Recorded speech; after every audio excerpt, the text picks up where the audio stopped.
রাসূল সাল্লাল্লাহু আলাইহি ওয়াসাল্লাম যখন একটা অভিযান থেকে ফিরে আসছিলেন, সাহাবায়ে কেরামদেরকে বললেন যে সবাই ঘুমিয়ে পড়ো।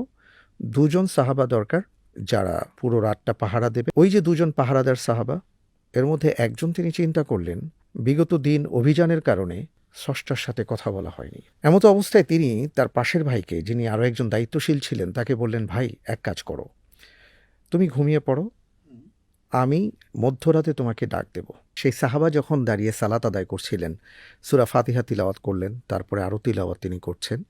এমতো অবস্থায় কিছুক্ষণ পরপর ওনার শরীরে তীরবিদ্ধ হলো যে ভাই আপনি উঠে যান।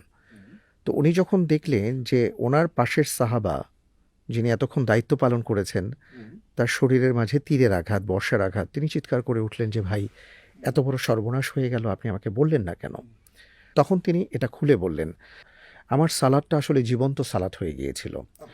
এমন একটা পর্যায়ে আমি চলে গিয়েছিলাম, যখন তীরের আঘাত আসলো আমি প্রথমে বুঝতে পারিনি। যখন দ্বিতীয় আঘাত পাই তখন আমি উপলব্ধি করি।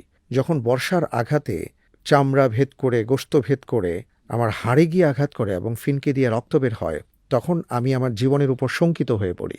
কিন্তু সেই মহান রবের শপথ করে বলি, আপনাদের জীবনের উপর যদি শঙ্কা না থাকতো, তাহলে আমি সালাতে যে স্বাদ পেয়েছিলাম, এই সালাত আমি কখনোই পরিত্যাগ করতাম না।